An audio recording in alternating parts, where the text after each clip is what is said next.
We all want to make changes for the better, right? But when you're thinking of making personal change, what aspects of yourself or your life are you thinking of? So I surveyed listeners asking them, was it their appearance, their ability, emotions, character, self image, behavior, circumstances, or something else? There were a lot of responses that I'm going to talk through with you right now. But the results were this: number one, ability; number two, behavior; and number three, appearance. The last three episodes of this What Drives You podcast, I've focused on change. And in this one, I wanted to explore again what we're actually talking about when we think and talk about change. And the idea joggers I again used were appearance, ability, emotions, character, self image, behavior, circumstances, or something else. And again, that top result was ability, followed by behavior, and then appearance. And of merit to recognize, as always, with any survey that I do, it's going out to listeners like you, who I refer to as an aspiring demographic of people. It wasn't a cross section of people walking along the street. I mean, the most popular podcasts on the planet, if you're not aware, are crime stories and comedy. Bottom line, entertainment. And again, I like entertainment as always, as anyone does. But it's just interesting. Check this out. The number one podcast in the business category. So if you look at Apple Podcasts, they have, I don't know, 17 categories or so. One of them, and again, the overall crime stories, comedy, entertainment. If you look in the business category, number one podcast is Dave Ramsey, but he's only 39th overall, behind all the crime and comedy and entertaining story podcasts that help us pass the time. The number one health podcast is Jay Shetty, who ranks back in 69th overall. And the number one in education is Jordan Peterson, who just makes the top 100 at number 99 overall, as of this recording, at least. My point, doing a survey to my listeners of any of my three podcasts, is weighted towards those who are looking to learn and grow instead of merely being entertained. So it's a different demographic of people, which makes it of more interest to me than to hear that these kind of people like you, who choose to listen to a show like this and pursue personal development and self-help and all that, they put ability, behavior, and appearance at the top of the list of things they want to change about themselves.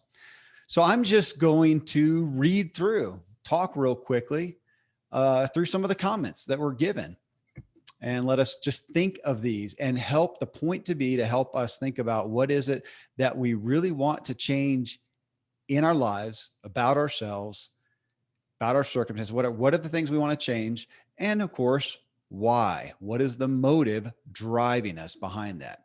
So here, Semi Gat, I believe is the name. It says behavior and appearance are what I guess it's a he, but wants to change. I often find the two can be linked. He says, as in parentheses, when you think about the saying, visualize your highest self and then start showing up as that. So it reminded me of the first Matrix, that movie. It's one I really like. I own it. I own all the Matrix ones, but that first one to me is incredibly, incredibly profound analogy of life. I think we are, in essence, living in a matrix, a make-believe reality that we create. But in that, it talks about a residual self-image. And it shows the main character, Neo, with he shows up in this matrix and he's dressed and looks a certain way. And he's explained by Morpheus, another character, that this is your residual self-image. It's how you see yourself. And I really like that concept. I always have it. It's the projection in the mirror that we have of ourselves. And that's generally what we become. And if I think about it for myself, with appearance and behavior, I pretty much fit right now in my life how I think that I look and how I think that person behaves. I pretty much fit that, but it took me a long time. Interestingly, until high school, really, I was always the biggest kid, almost always tallest and the heaviest. I was a healthy, strapping young lad, they would have said, but I was a little fluffy, as my kids would say. I was a little chubby as a kid, still fast and athletic, but I was really self-conscious about it. Didn't like to have my shirt off, didn't go swimming because of that. And it was not till later in life as an elite cyclist, I actually didn't really lose that weight until I was probably close to 19 or 20. I went on a vegan diet for a while and I had all these reasons, but I was really interested in losing weight, which I did. And it was a great benefit to my cycling. If you're a cyclist, your strength to weight ratio is really important. That's why you see the guys in the Tour de France who are these skeletons with legs for the most part. But it took me a long time as that thinner person to think of myself differently. But it's incredible to think if you right now, you have a residual self-image and it's just kind of what naturally, and you may think, well, yeah, it's what I see in the mirror. Yeah, but what do you want it to be? How do you really see yourself? And if you want to look and behave differently, can you get yourself to looking differently in the mirror or thinking about yourself differently? I've seen these apps on social media, you probably have too, where you can age yourself. Maybe I haven't looked at them. I haven't used them. I've just seen posts and maybe they have different ones. You know, I know you have apps and make yourself look like a cat or old or maybe young or whatever, but it'd be interesting to do that and be able to alter different things about how you want to see yourself. Maybe there's one that exists out there. Can you do one that says, hey, here's who I am. What would I look like 50 pounds different or 100 pounds different or with more muscle or with, you know, a different appearance or with confidence? What would I look like as confident? Here's a picture of me. What would I look like confident? Again, I'm making this up, but you get the idea. If we could come out with that and post it up on a wall to look at and start thinking of ourselves in that light. I knew a lady one time, and I don't want to just focus on weight, but it's a true story. A lady who was very, very heavy. And she talked about wanting to lose weight, really desiring to, and that she could see herself. She could envision herself, or she was trying to. I need to clarify that. She was trying to envision herself. And she said she even had this moniker for herself. She's the pint-sized powerhouse. So she was really wanting to reframe how she saw herself and her own image. Now, to be honest with that story, that person never did. And to this day, she has not changed that aspect of her life. And I'd say she was not really able to. She wanted to see herself different. She was not able to. And I think it's so powerful if we can envision ourselves behaving differently and looking differently, like Simi talks about. And I've thought about myself, can I look, what would I look like sitting there in a chair as a patient man, as a compassionate man, as a non-anxious man, a peaceful man? And I've started to do that. And I'm 50. I wish I had done this a long time ago and been able to. Really, really interesting. Soma Hathaway here. She says, for me, ability is the first one that comes to mind. How do I improve my skills and my knowledge and my communication and my mindset, et cetera? Next chapter would be my desire to cling to values as I work to improve. After all, motivation is fueled by love. Therefore, what I love and value most is key. If I love God, I have a greater desire to keep good morals. If I love mankind and myself, there's the motive to increase my knowledge and abilities so I can better serve others. And it's interesting, surprising to me that ability came out number one, as when I looked at that list that I just kind of pulled out, it's debatably the easiest to change, or maybe the one that I feel like we have the most control over.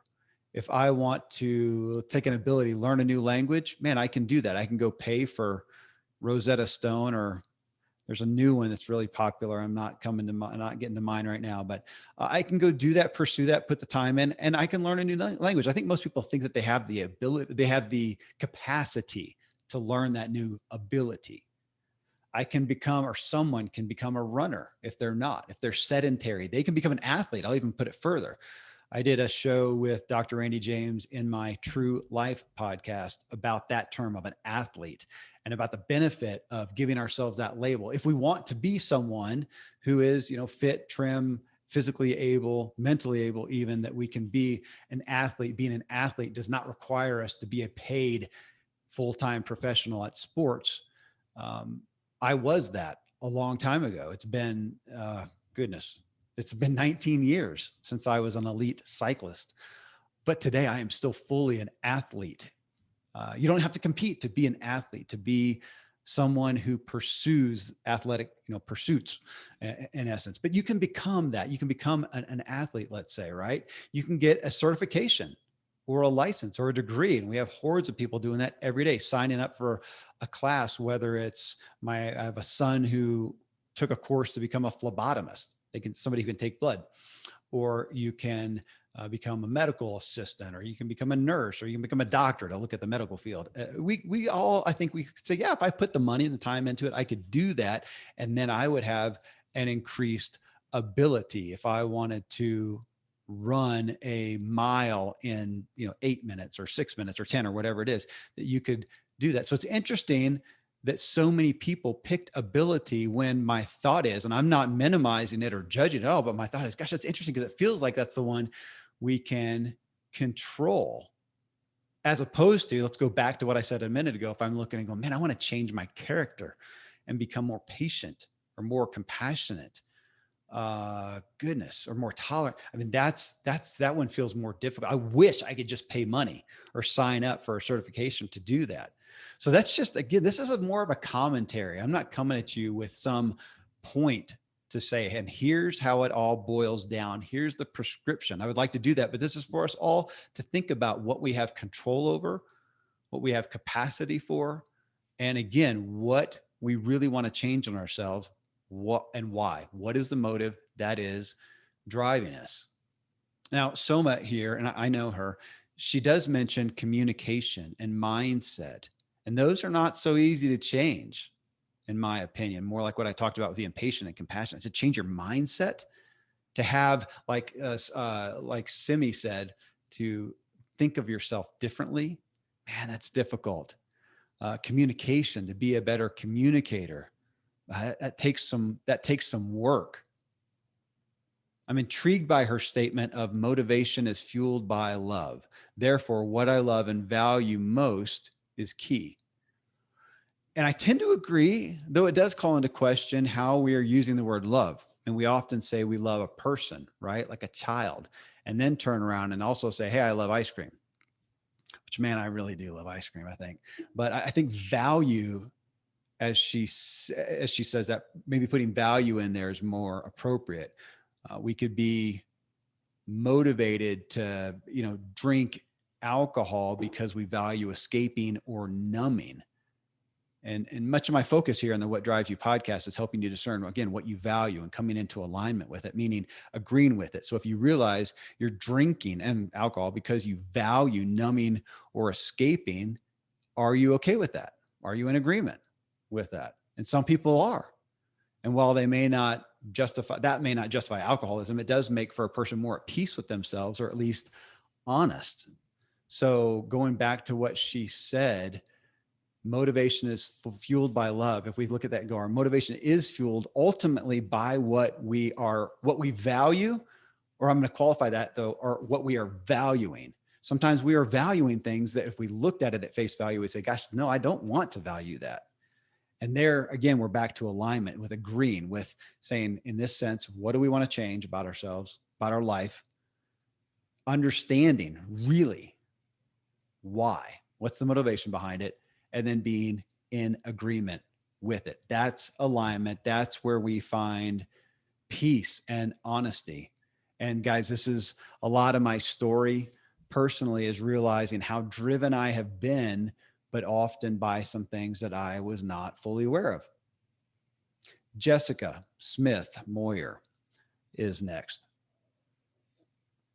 She says, ability and behavior, belief in myself to follow what God is calling me to do, and behavior, trying to have patience with what's going on in the world. Marianne Schutz, she also says, behavior, it's big for me, controlling my reaction.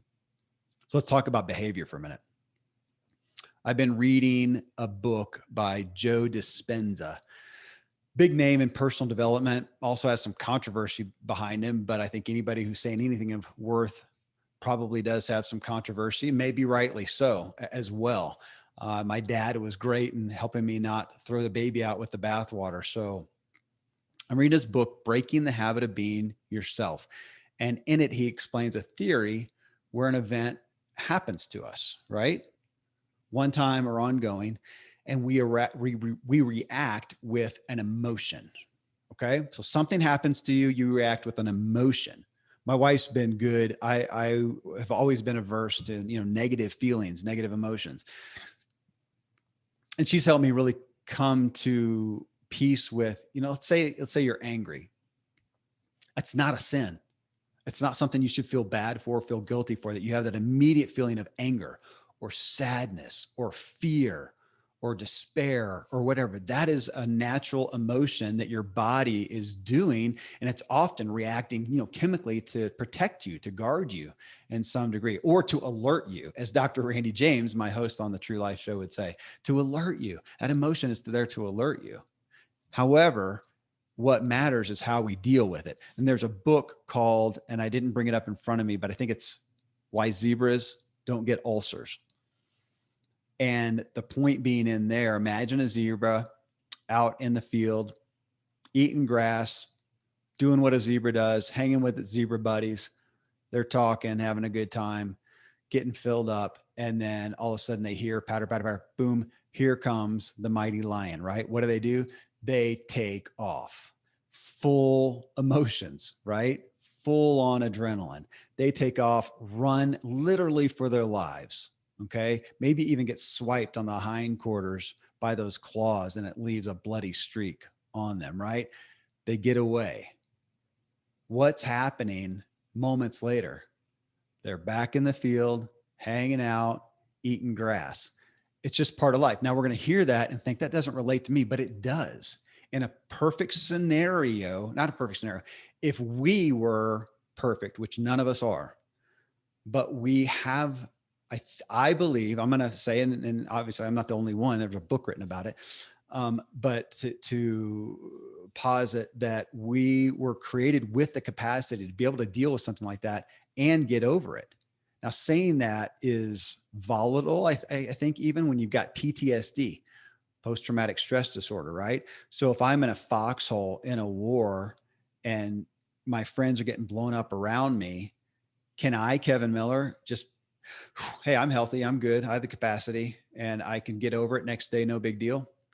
Probably not. I might end up in a mental ward. So I'm not putting myself above.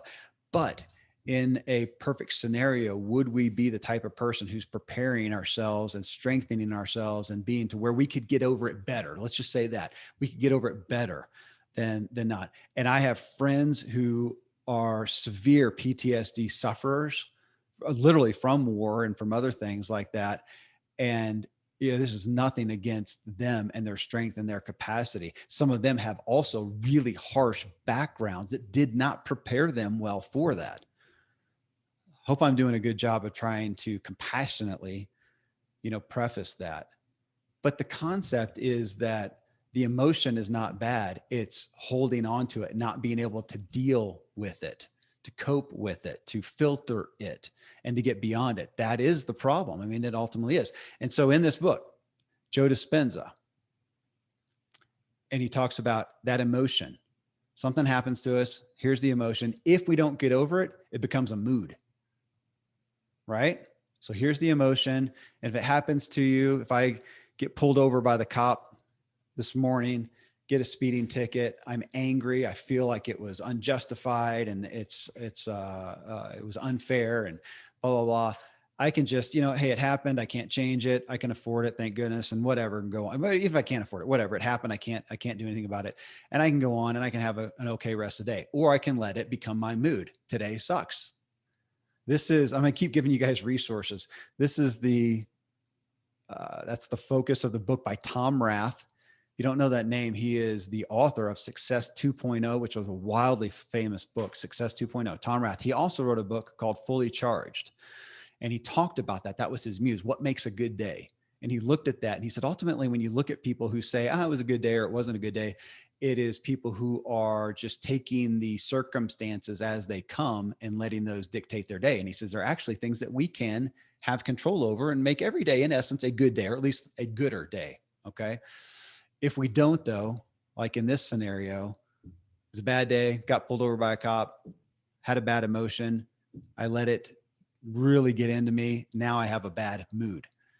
Joe Dispenza in the book, Breaking the Habit of Being Yourself, says, if we let that mood continue, if we retain it and relive it enough, it becomes a temperament. And it's something that I'm holding on to the next day and the next week and the next month, because other things happen too, right? The next day, I realized I was let go from my job. The next day, I had relational strife with my spouse or my family.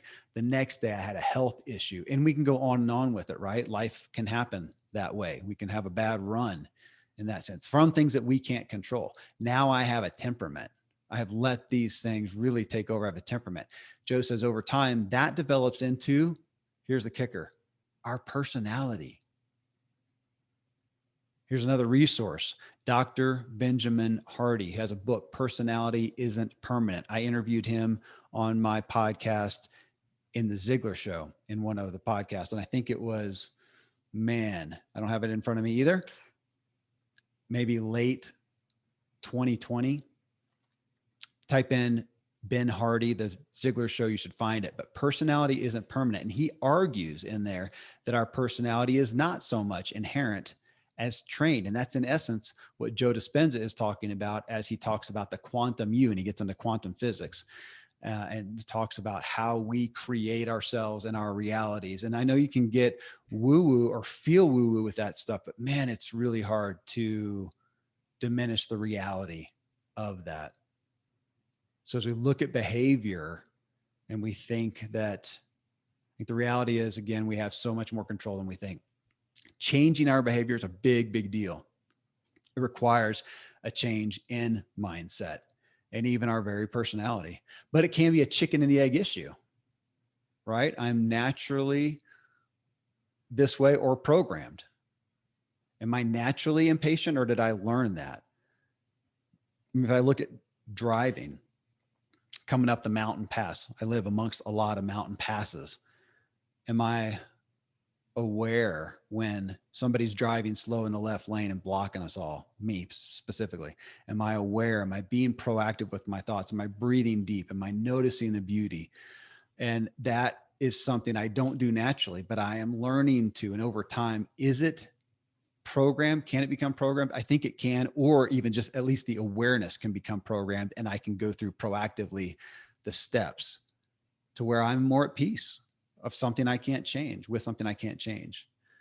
So maybe does my personality change or does my behavior change? And if it does, I think people would say, hey, that person has become different. Their personality is different. We've seen that happen.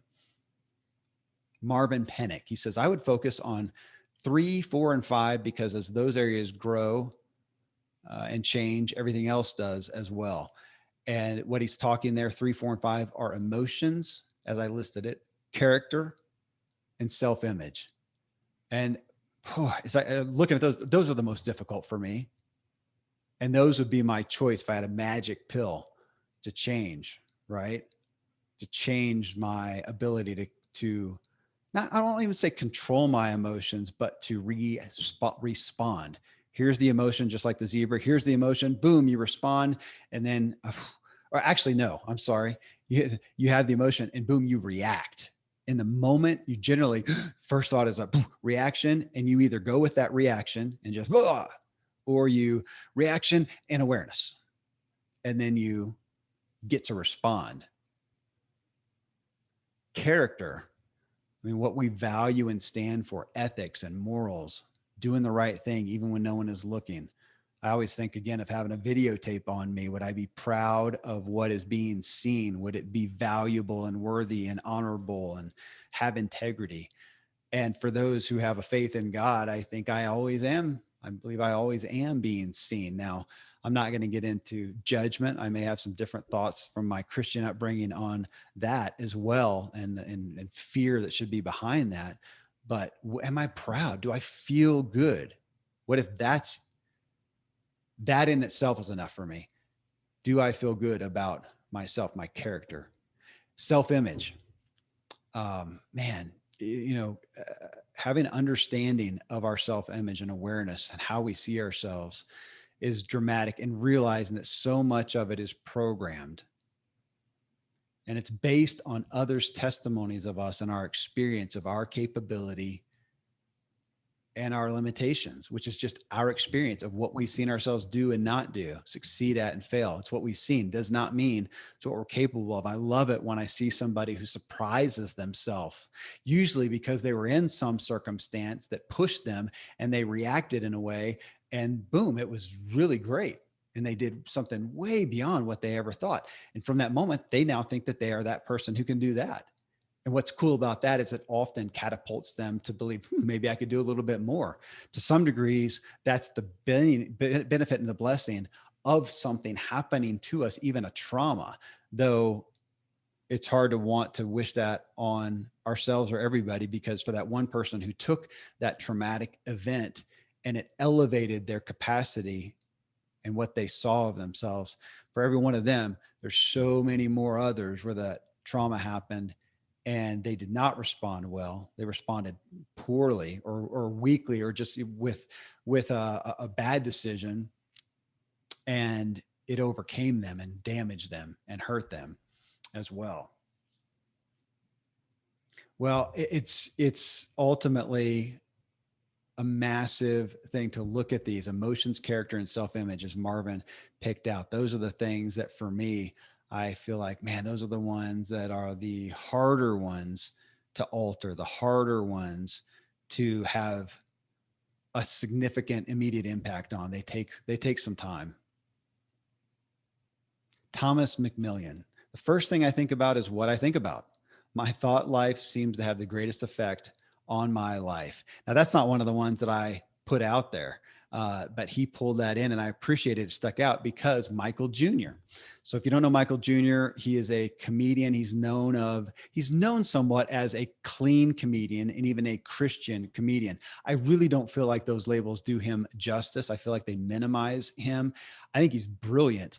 I saw a quote from him in the past couple of days that talked about, when I go into a church, I am going to be, clean, but I have to be funny enough that it would work in a club, and when I go into a club, I'm also, going to be, I got to be funny enough to stand there, but I'm going to be clean because of my own morals and ethics. And to me, it makes his success even more powerful. But in a show that I did with him not long ago, I think it was on the Ziglar podcast, he talked about that. He says his goal for himself is to think about what I think about. Man, I thought about that for myself. Can I have the awareness to think about what I'm thinking about before I react, even before I respond? I think sometimes I'm a pretty introspective person. I don't do a lot of speaking before I think. I do think about something, an issue, and then try to healthfully respond. But do I take a step further and think about what I'm thinking about? Why am I thinking about it that way? That's really powerful to me. If we think about our thought life, as Thomas talks about, and realize the majority of our natural inherent thoughts are negative, for whatever reason, you can go try to figure that reason out. There's plenty of content on it that by nature we have a majority, and I think it's 80%, somewhere around there, of our thoughts are negative. My goodness. So should we take captive our thought life, our thoughts, to think about what we're thinking about, that tape that's running into our head, inside our head? And to Zig Ziglar, one of the quotes that to me is very well known, but I think very not well acted upon by any of us, me included. You are who you are and what you are because of what has gone into your mind. You can change who you are and what you are by changing what goes into your mind. To me, that's one of the most convicting quotes ever for my life overall, but also one of the most empowering, because it does give me control, gives me hopefully compassion for, I am so much of who I am and what I am because of what has gone into my mind that I may or may not have chosen, especially in my younger formative years. But now I can change what goes into my mind, and from that change who I am and what I am. Jimmy Ziglar, And there is a relation there. He said appearance. Jennifer Meisel, she says appearance. And this is interesting, just a neat testimonial. I think a candid testimonial from Jennifer. All I can think of is appearance right now. I guess I'm having a hard time aging. And that's sad to me. Maybe I need to start caring about more important things. I will say that when I was happy about my appearance, I seemed to think about ability.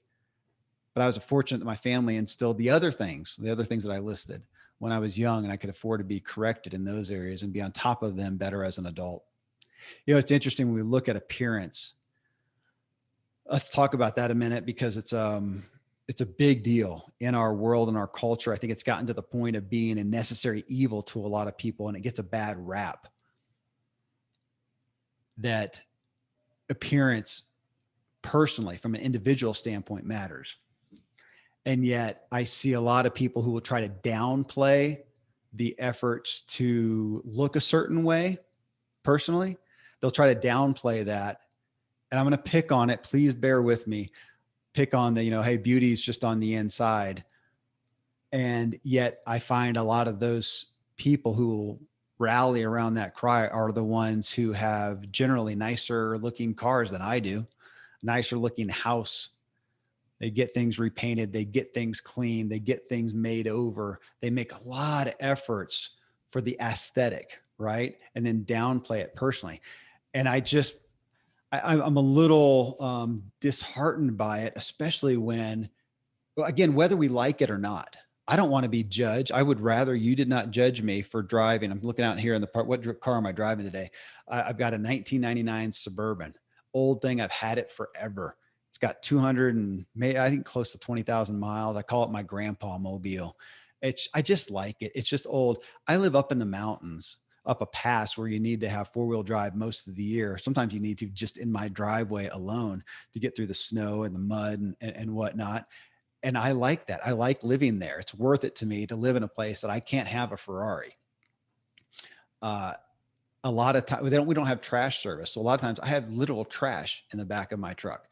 I often have more often than not have my bike, my mountain bike, and I love just throwing it in. I don't have to worry about getting anything dirty. So it really serves my purposes, right?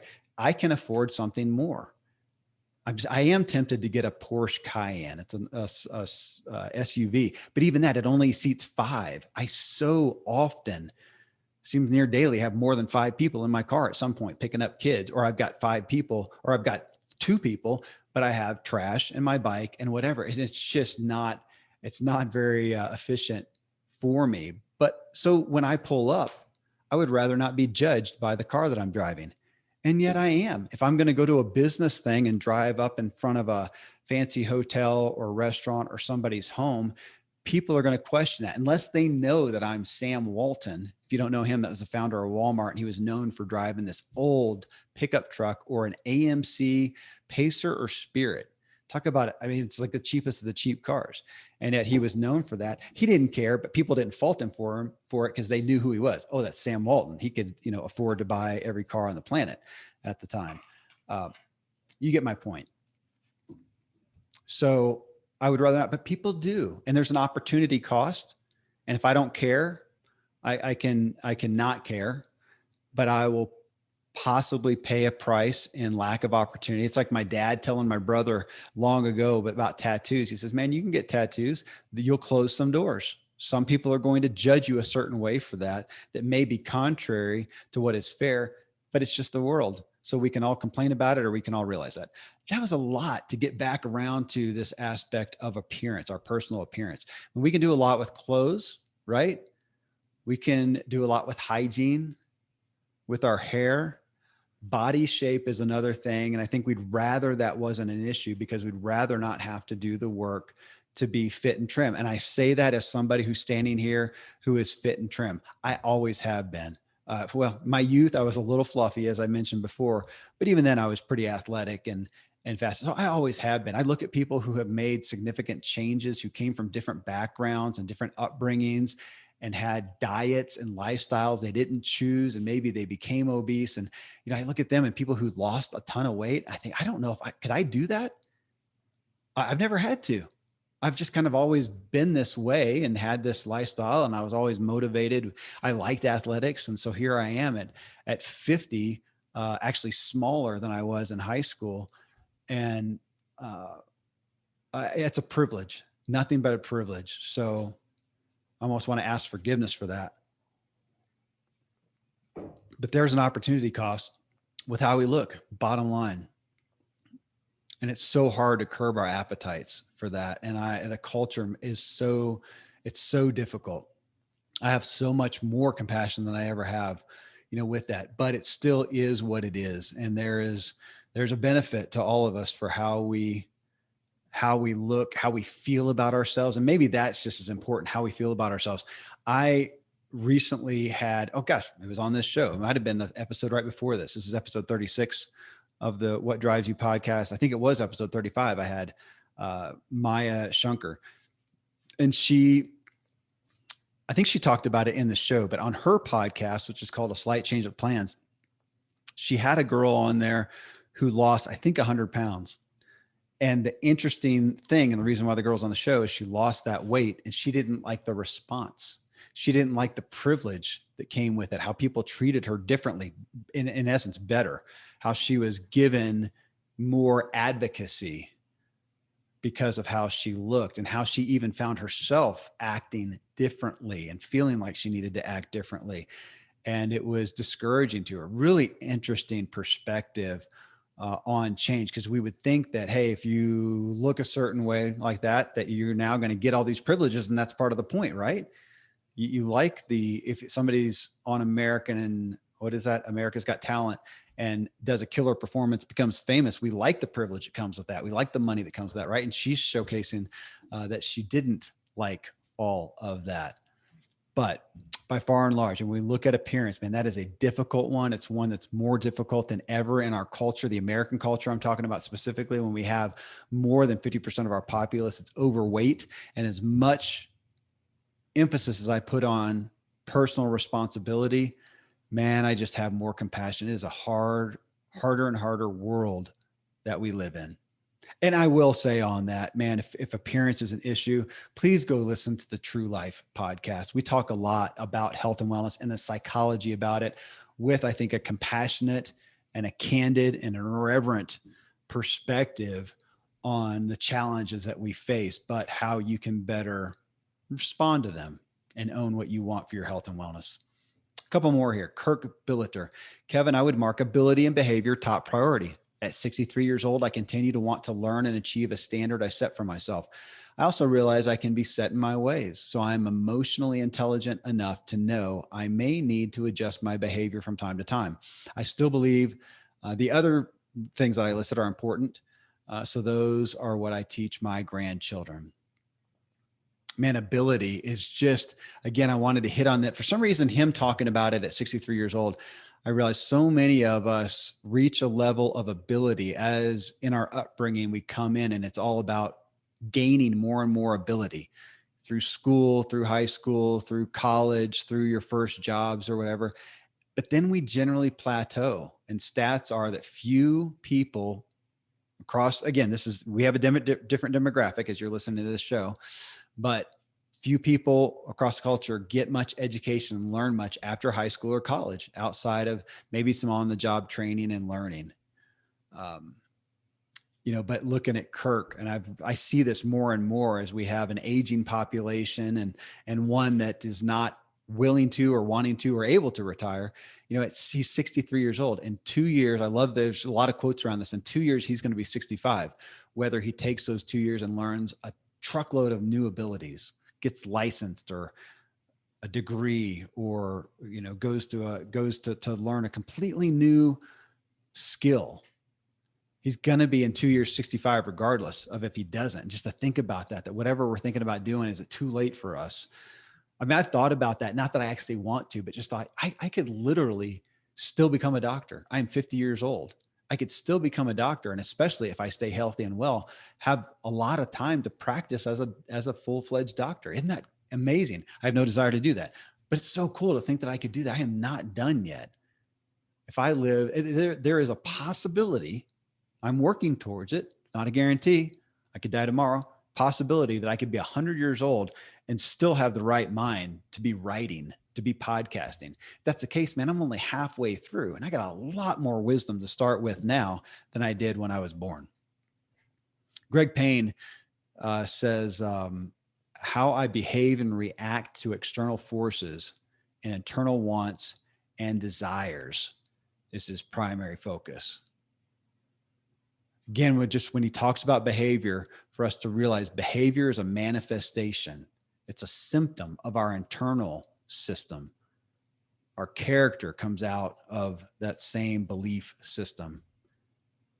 Having the personal awareness and ability to be aware of what we're doing, of who we are, moderating ourselves. I think that's another one that I could go on about. I won't right now, but we often think it's false to modify our nature. And yet that is where our best results come from. Not being disingenuous to who we are, but how we are. I can be who I am and exude it through a behavior that hurts others and hurts me. I can be who I am and choose a different way to exude, to communicate, live out that behavior that blesses myself and others. Cindy Wallace, she says, I think of being more aware of my emotions, perhaps not wearing my immediate thoughts and feelings on my sleeve.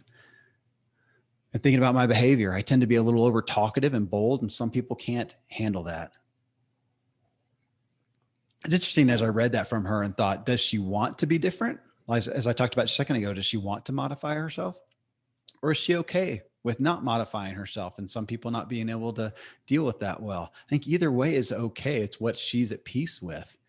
Now, if she feels like, man, I tend to be talkative and bold, some people can't handle that, and I don't like that they can't handle that. She can't change them, so she needs to modify herself for something she wants with people, a relationship, a response from them.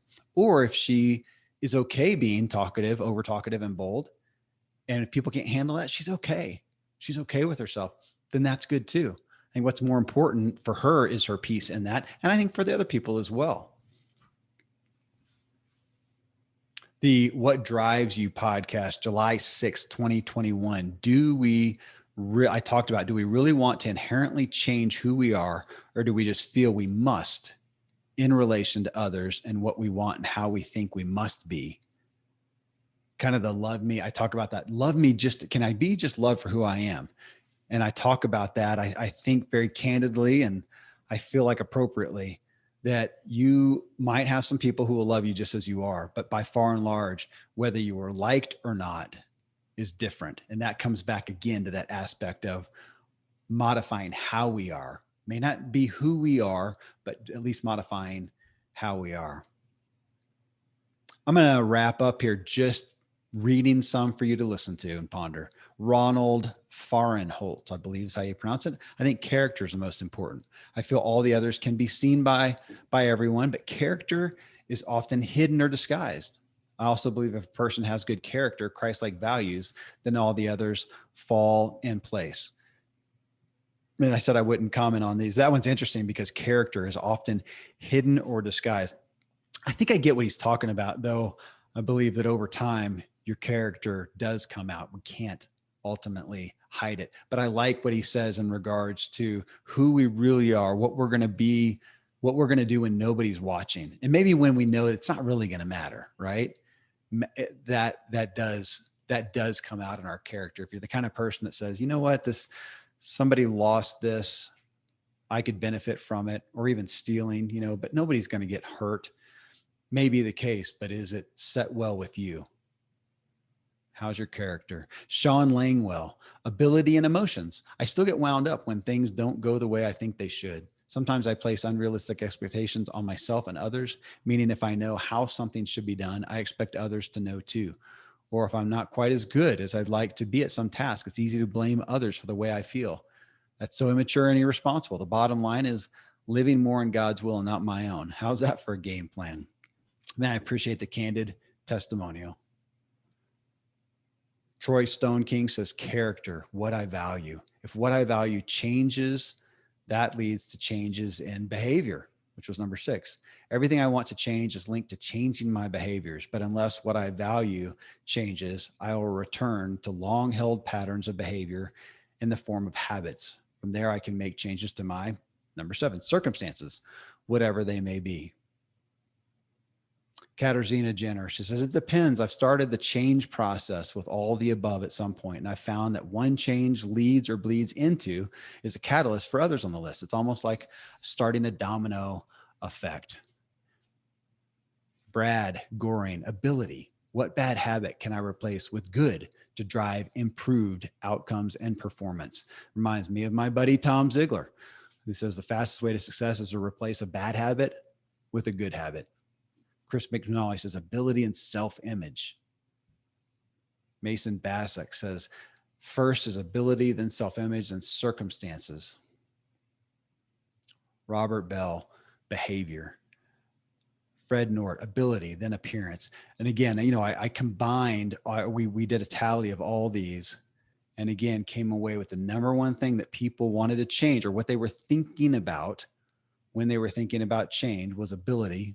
Number 2, their behavior. Number 3, their appearance. But I hope you hear this, folks, and you realize that we all think about change, but do we really take captive? What is it that we want to change? And I like looking at it from a categorical aspect, is what I laid out here. What is it we want to change? What's most important to us? And then, as to the focus of my What Drives You podcast here, what is the motive behind it? Why do you want to change that? Because that's what's driving you. And are we in alignment with it?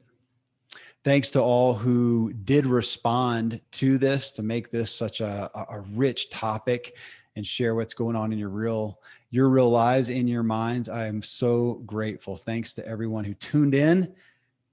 Till the next show, here's to you and knowing what drives you.